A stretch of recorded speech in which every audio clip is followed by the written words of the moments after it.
Alright, inshuti bakunzi ba Rafiki Furaha Official, twongeye kubaha ikaze mu biganiro byacu.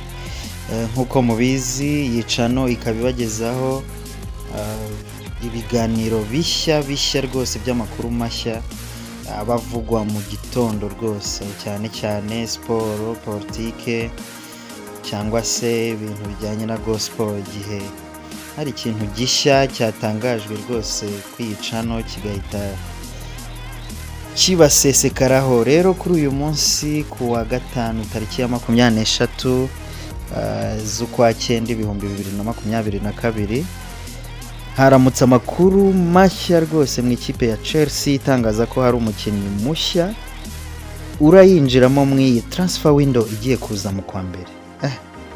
Uyu mukinnyi ni indera rwose Chelsea ikaba bitangaje mu iki gitondo, ikaba itangaje umukinnyi mushya kandi deal yigeze kure, akaba agiye kwinjira muri Chelsea mu transfer window. Wowe kora subscribe ukande kwako kajambo k'umutuku ndetse ukande no kukazogera, tujye tubana mu biganiro byose buri munsi, ibiganiro bishya biba bigezweho. Ikaze. Bisemoto kona kubwiwe ngo ujyane kuri mobisora unzanye ni nanga umusa nakubwiye nshaka kurebera umupira ku murasire wa mobisora natse umusa nago ziko mobisora yindutse mayisora wowe winjira amanga noneho nusatare ubimbaza umusa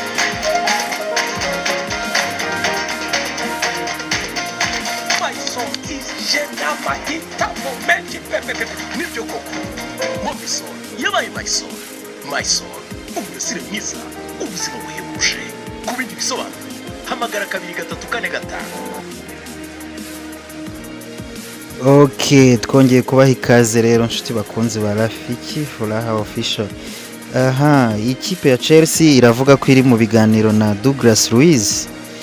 Douglas Luiz ni umukinnyi ukina hagati mu kibuga, akaba akina kuri nimero 6 mu ikipe ya Aston Villa.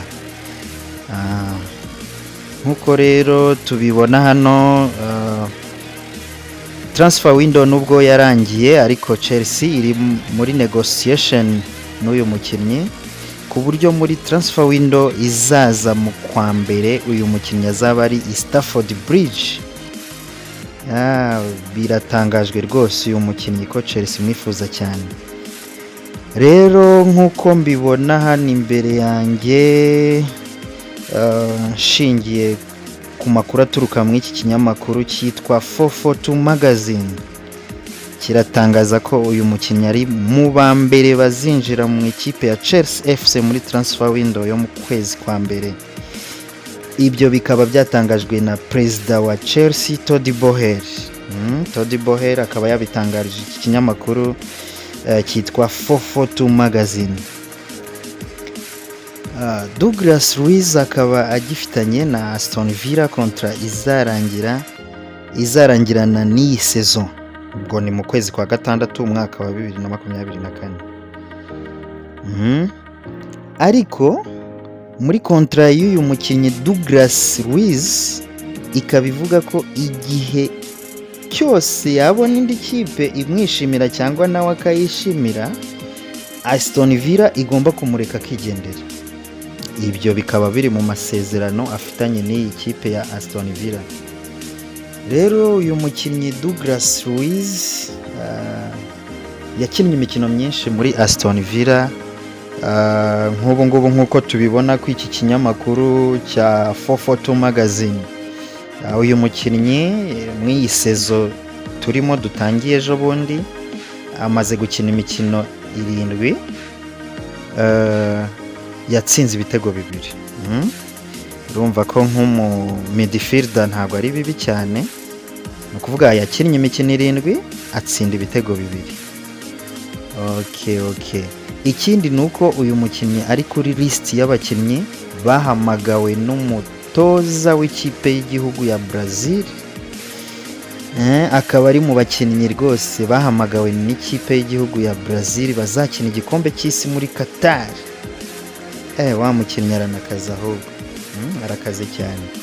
ni ukuvuga ari kumwe na ba Neymar, ba Richarlison, ba Gabriel Jesus bazajyana bajye gukina igikombe cy'isi muri Qatar. Uyu mukinnyi urumva ko afite performance nziza, bitewe rero na performance ye nziza Chelsea yahise imwifuza nk'umusimbura mwiza wa Ngolo Kante. Yes.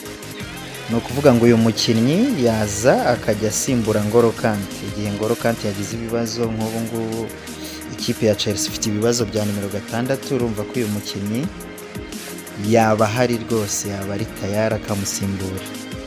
Chelsea rero ikaba yatangaje ko izasinyisha uyu mukinnyi Douglas Luiz mu kwezi kwa mbere, nibidahinduka ibiganiro bari kugirana nibigenda neza ntibihinduke, uyu mukinnyi akaba azinjira mu ikipe ya Chelsea mu kwezi kwa mbere, muri transfer window yo mu kwezi kwa mbere. Rwose aya makuru yatangajwe na Perezida Todd Boehly, perezida w'ikipe ya Chelsea, yabyutse abitangariza iki kinyamakuru 442 magazine. Uyu mukinnyi mushya agiye kwinjira muri The Blues, akaba yarishimiwe cyane n'umutoza mushya wa Chelsea Graham Potter, avuga ko yaba ari umusimbura mwiza wa Ngolo Kante kuri nimero 6. Urumva ko n'umutoza mushya Graham Potter yamwishimiye cyane, akaba ashobora kuba ari nawe wasabye boss Todd Boehly ngo amugure rwose uyu mukinnyi ukina kuri nimero 6 mu ikipe ya Aston Villa. Ngayo nguko rero nibyo bizindutse bivugwa mu ikipe ya The Blues. Ayo ni amakuru mashya rwose y'imvaho abyutse avugwa muri The Blues. Abafana bayo rero sinzi uko mubyakiriye. Ese murabona uyu mukinnyi Douglas Luiz azagera ikirenge mu cya Ngolo Kante? Murabona azabikora? Kuko Ngolo Kante rwose we ni imashini, turamuzi ni muri kibuga. Uyu mukinnyi rero sinzi niba azabishobora. Sawa rero nkaba mbashimiye mu nshuti bakunzi b'iyi channel ya Rafiki Official. Nkaba nagusaba wowe wumva iyi video gukora subscribe na like, ugakanda no kwako kazogera, wowe ukajya ubona amakuru mashya buri munsi, amakuru mashya akajya kugeraho. Mw'iki gitondo niyo makuru mashya yaragezweho. Ciao, ibihe byiza nibyo mbifuriza, turi kumwe. Satari ubimbaza umutwe.